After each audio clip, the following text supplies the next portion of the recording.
Hey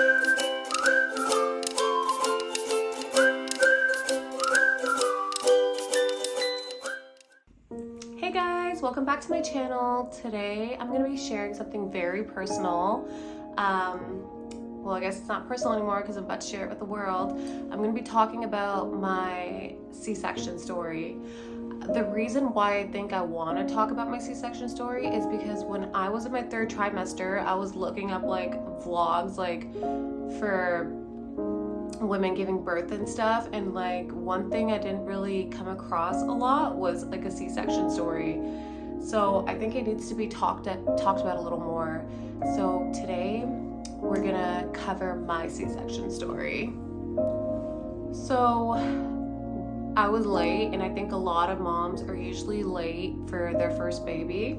I wasn't that late, I was just like a week late. So my OBGYN gave me the option to get induced a week earlier, like a week like into being late, and I was like, yes, I need to be induced. So I was actually due on January 21st, and I went to go get induced on January 29th. Let me walk you through my day. So I literally grabbed Starbucks, and then I got to the hospital, and she's like, you're late. So she made me wait in the triage for a little bit. They take your blood right away, and they get you connected to like an IV, and they change you into like that gown, like the hospital gown.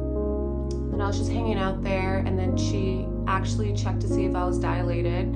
I wasn't dilated yet, so I was dilated, and I was only dilated by 1 centimeter, so she still went ahead into the process of actually like inducing me a little more to like quicken up the process. So for inducing me, she had to use a jelly.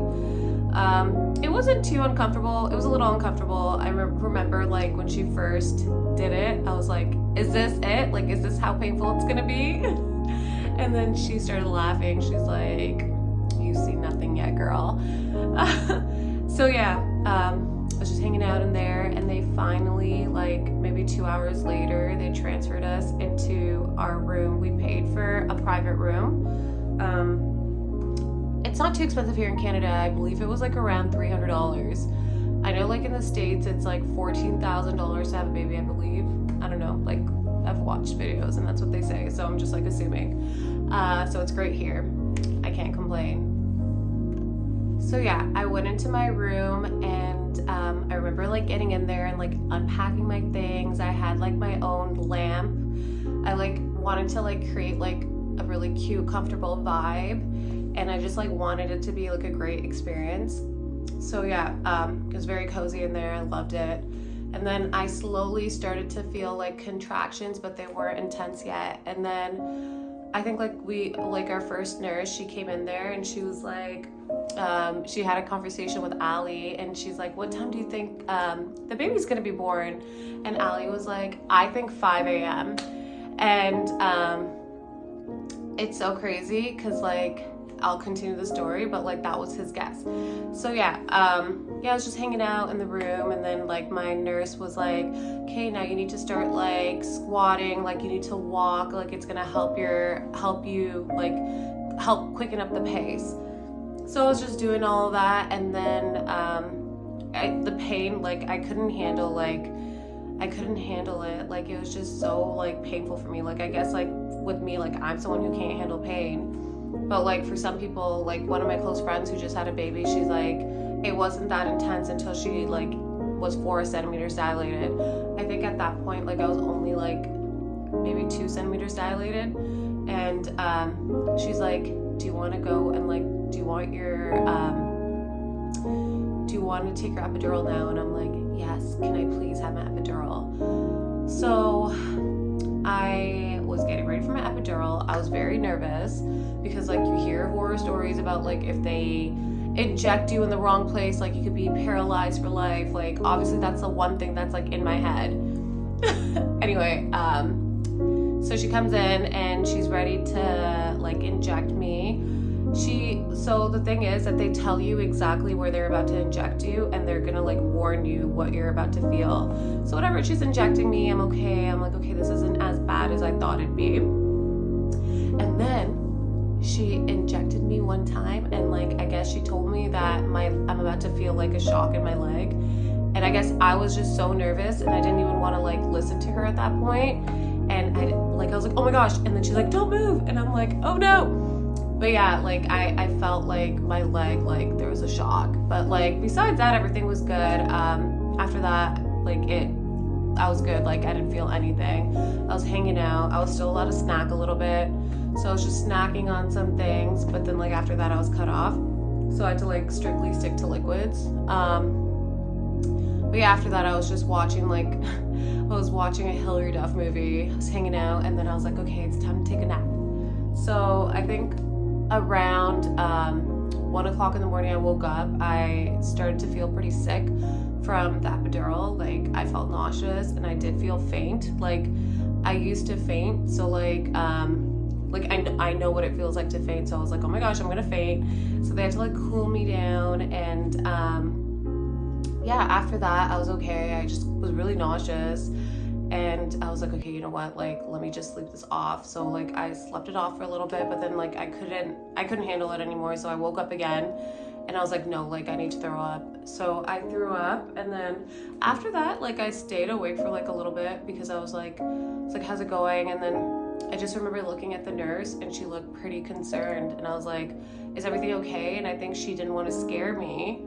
So I was just like, okay, like, I was like, I'm just gonna just assume everything's okay. And they went and they called my doctor, and then my doctor came in, and she's like, she looked concerned, but they still like didn't tell me anything. But I guess they told Allie. I was pretty out of it, I won't lie. Like a lot of this was a blur. I don't know, like I know a lot of people like remember their birth story, but for me, like I feel like I don't remember all of it. I had to ask Allie today to like refresh my memory of what went down. It's crazy. So anyway, yeah, after that, like the nurse did tell Allie that my baby's heartbeat was like dropping, and they just kept on, like after that it was kind of going back to normal. And then after that, like I guess like I saw everyone was panicked, and then my doctor came in here, and she's like, hey, she's like, I'm so sorry, but you need to go in for a C-section right now.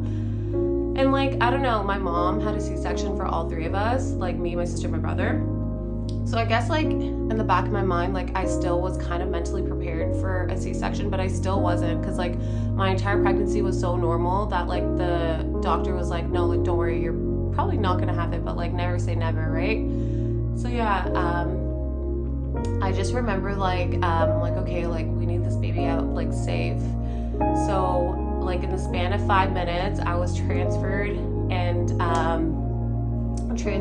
the operating room, and I was like, oh my god, could Allie be in here? And they're like, yeah. So like he had to like go and like mask up more, and like he had to like go and get ready to come in, and then he came into the room, and that's when they started to like operate.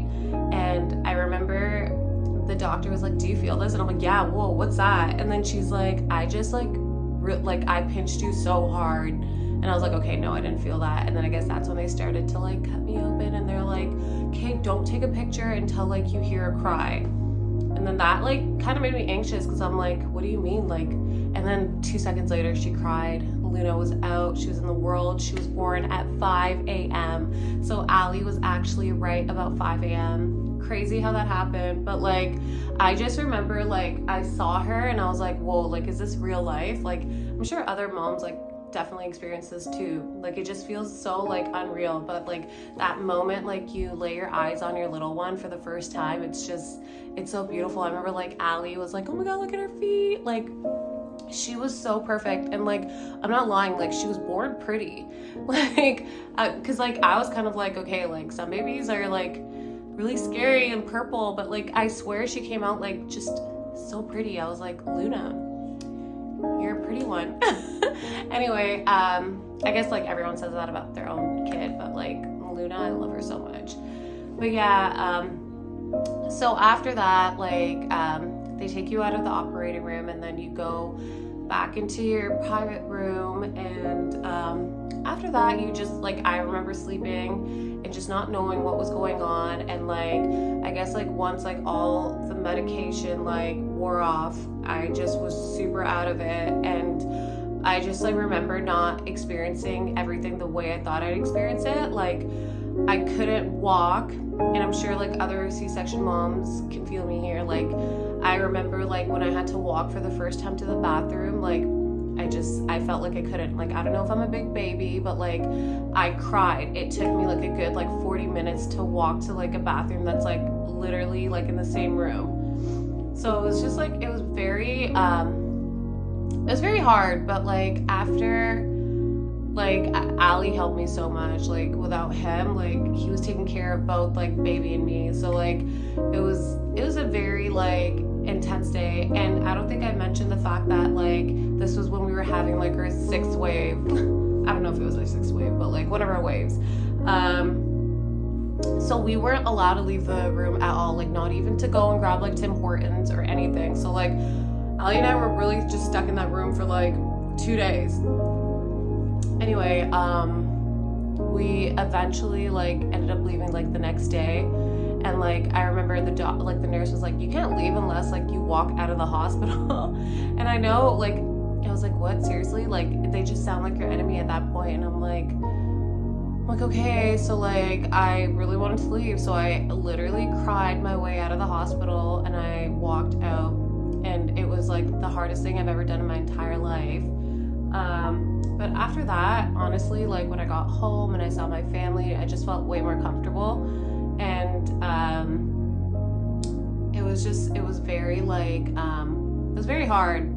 I just remember like not being able to like walk upstairs like easily, and like I wasn't able to take Luna into her nursery for the first time. Like, I feel like I missed out on some of the things I thought I wouldn't miss out on. But like, I guess like, I was super grateful because I had so much help. Like, I had Ali, I had his whole family, my family, like everyone was just so helpful. And like, I just remember it took like a little while until I was able to like walk properly again. Like, I was like hunchback, and like I just didn't think any of this would happen. And I don't know if this happens to other people out there, but like it was very hard for me. So like I think it's important for everyone to know that like C-sections are like so real, because it's so crazy. Like the last few months, I think like 3 of my friends had C-sections, emergency C-sections. So yeah, I just thought like I'd share my story. I think everyone has a unique birth story, and that was mine. And I honestly, as much as it was like hard, now I have Luna here and she's the greatest thing, and I won't lie, I'm probably gonna do it again. So I'm excited for the next one, whenever that is. But yeah, that was my birth story. Please like and subscribe.